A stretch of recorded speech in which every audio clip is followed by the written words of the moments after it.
We're going to go on with the chronological survey of the humanities, taking up major classics. This is the classical period. But before, and we're going to leave the Hebrews behind, go on to the Greeks. But before I do that, I told you that Solomon was done as a oratorio by Handel, and I recommended it. Well, I forgot there's one particular part of it that is very popular, very well known. It's known as the Arrival of the Queen of Sheba, or the Entrance of the Queen of Sheba. It's an orchestral piece. There's no singing involved. It's the beginning of maybe the second act, I think. I just happen to remember it because I was looking at my own video and there it came up and I checked on it. The version I listened to was it's on YouTube, I'm sure many times. The version I listened to was the Spanish brass. It wasn't meant to be done on brass, but it's fun to hear it that way. If you listen to it, I highly recommend you find it on original instruments. That's the way it's the best. But there was a memory that came along with that, which I'll share with you. In the school district where I taught, as a matter of fact, in this entire county, there is no string program. None of the schools have a string program anymore. 50 years ago, there were orchestras, not anymore. So there are no violinists or string players really of any kind. That's pretty hard on somebody who loves Baroque music.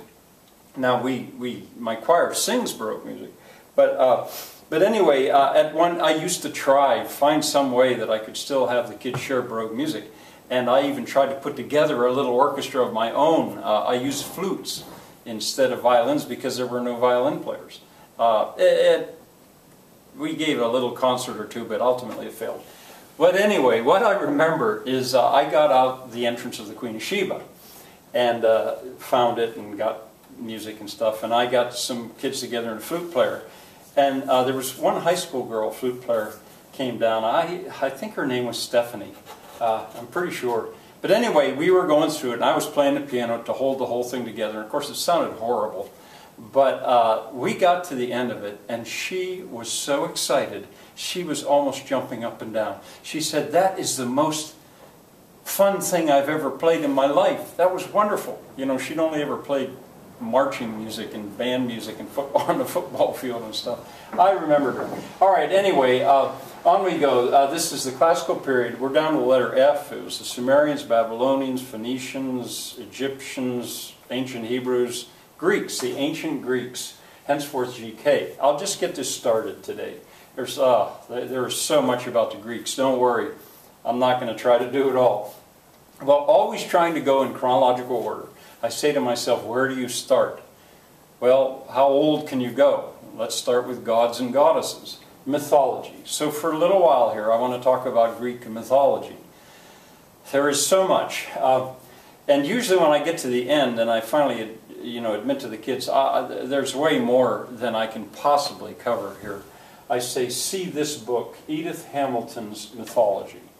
That was the one that when I was a kid, I bought myself a copy of it. It was the recommended one. I still think it's the authority, at least for kids. A little bit like Emily Post is to etiquette, or Hoyle is to card playing. But Bulfinch's Mythology may be even better. I don't know. But one or the other, there's where you should see them. I will just mention a few, and tomorrow I'll tell you more about what I'm going to do with mythology.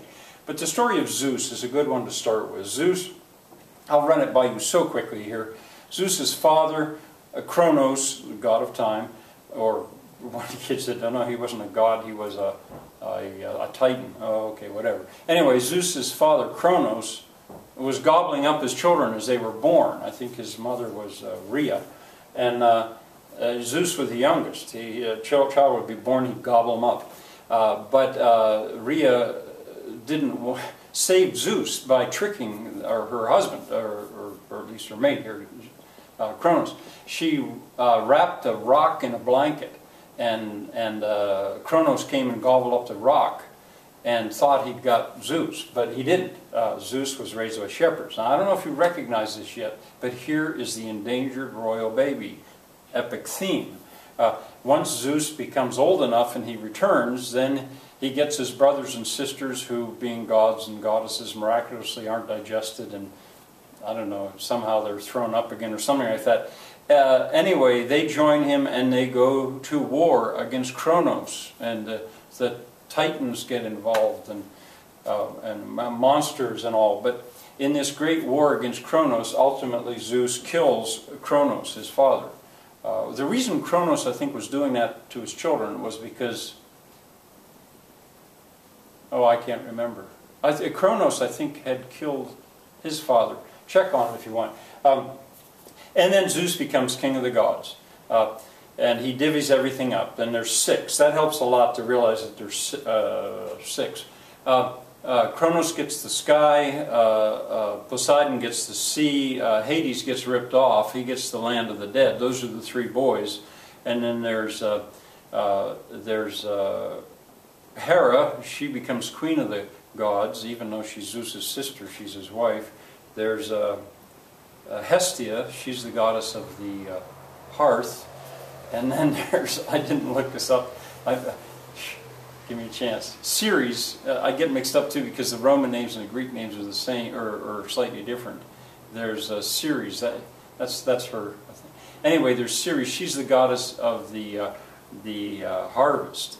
But anyway, there's 6, and tomorrow I'll sort that out a little bit better for you. But with that done, we have begun to go into the stories that come from this wonderful fount of entertainment and reference called Greek mythology. Well, I hope to see you tomorrow.